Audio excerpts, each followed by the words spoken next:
दिव्य संत इस धरती पर उतरता है तो किसी ना किसी प्रयोजन के साथ उतरता है और उस प्रयोजन को पूर्ण करके आगे बढ़ता है। कोई भी संत आप देखो, और जो संतों से क्रांति आई है इस देश में वही टिकी है, बाकी कोई क्रांति इस धरती पर टिकी नहीं है। चाहे वो राजनीतिज्ञ से आई हो या बिजनेसमैन से आई हो, कोई क्रांति टिकी नहीं। आई होगी, थोड़े काल रह के उस क्रांति की मृत्यु हो गई। लेकिन जो संत से क्रांति आई है, सत्य से जो क्रांति आई है, अध्यात्म से जो क्रांति आई है, वो क्रांति आज भी इस धरती पर गूंज रही है। चाहे वो गुरु नानक जी से आई हो, चाहे वो कबीर से आई हो, चाहे वो रोहिदास, नरसिंह मेहता, तुकाराम, नामदेव, एकनाथ, श्री श्री रविशंकर जी, ये क्रांति कभी रुकती नहीं है, क्योंकि वो क्रांति एक परंपरा बन जाती है और परंपरा बनकर वो लोगों का जीवन बन जाती है। गुरुजी, पूज्य गुरुजी बचपन में अक्सर कहा करते थे स्कूल में बच्चों को खेलते खेलते कि मुझे बहुत जल्दी बड़ा होना है और विश्व को प्रेम से बदलना है। लाखों लोग मेरी प्रतीक्षा कर रहे हैं। छोटा सा बच्चा स्कूल में बोलता था मास्टर को, तो मास्टर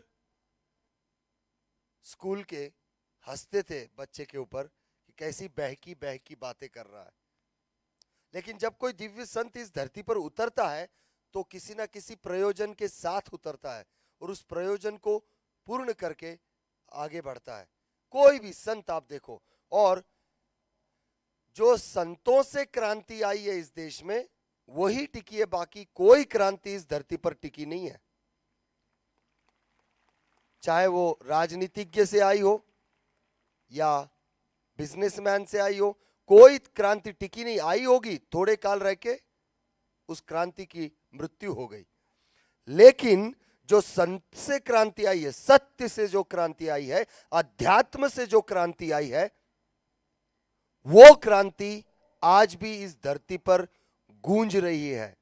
चाहे वो गुरु नानक जी से आई हो, चाहे वो कबीर से आई हो, चाहे वो रोहिदास, नरसिंह मेहता, तुकाराम, नामदेव, एकनाथ, श्री श्री रविशंकर जी, ये क्रांति कभी रुकती नहीं है, क्योंकि वो क्रांति एक परंपरा बन जाती है और परंपरा बनकर वो लोगों का जीवन बन जाती है। वो क्रांति कभी रुकती नहीं। आज ऐसी ही क्रांति का जन्म हम देने जा रहे हैं। क्रांति का जन्म दे जा रहे हैं। जैसे गंगा को अगर आप देखोगे तो गंगा गंगोत्री में बूंद बूंद ही गिरती है। अगर कोई जाएगा तो कहेगा कि ऐसे कैसे हो सकता है, गंगा इतनी बड़ी कैसे हो सकती, गिर तो बूंद बूंद रही है। लेकिन एक स्वप्न दृष्टा उस बूंद से सिंध को देखता है। वो बूंद धीरे धीरे धीरे धीरे बढ़ते जन्म होने के बाद आगे बढ़ती है। वो बूंद, वही बूंद हरिद्वार में आकर सिंध बन जाती है। वो बूंद बूंद आगे बढ़ के ऐसी ही क्रांति की बूंद पूरे भारत में, जो क्रांति, अध्यात्म की क्रांति उठने वाली है, लोगों के अंदर नैतिक जिम्मेदारियां हैं, उसकी जो क्रांति उठने वाली है, लोग अपने जीवन के प्रति, अपने समाज के प्रति, अपने देश के प्रति, अपने राष्ट्र के प्रति सजग हो, उसकी जो क्रांति उठने वाली है, उसकी बूंद आज इस जालना शहर से डाली जाएगी। भले ही वो बूंद देखकर हम आने वाली आगे जो सिंध है, आगे जो क्रांति उठेगी इससे, उसका अभी इस वक्त इन आंखों से शायद दर्शन नहीं कर सकते। लेकिन एक बात याद रखना, इसी मंच से मैं कह रहा हूं कि वैसा भारत बन रहा है, जो भारत विश्व गुरु की ओर बढ़ रहा है, ऐसी क्रांति की ओर बढ़ रहा है, अध्यात्म से उठेगी ऐसी क्रांति की ओर। और इसी मंच से, उसी सत्य के स्तर पर सत्य के ऊपर श्रद्धा रखते हुए आप सबके सामने ये मैं ठोक कर दावे के साथ कह रहा हूं, सुन ले आप अच्छे से, इस बात को हर श्वास सुने आपकी, चेतना का हर कण सुने आपका, शरीर की रोम रोम सुने इस बात को। ये जो क्रांति की बूंद यहां से शुरू हो रही है, भले ही अभी इन आंखों से आप उसका दर्शन ना कर पाओ, लेकिन आने वाले 4 साल के अंदर भारत के अंदर एक ऐसी महाक्रांति, एक ऐसी उत्क्रांति उठ रही है, अध्यात्म की लहर ऐसी फैल रही है, उस लहर का अंदाजा कोई नहीं कर पाएगा। ऐसी लहर उठ रही है, लोग मूल्यों के साथ जीना शुरू करेंगे और कर रहे हैं। जो अच्छे लोग हैं उनकी समाज और लोग कदर करेंगे, जो सत्य के पथ पर चलेंगे उसको लोग आगे रखेंगे।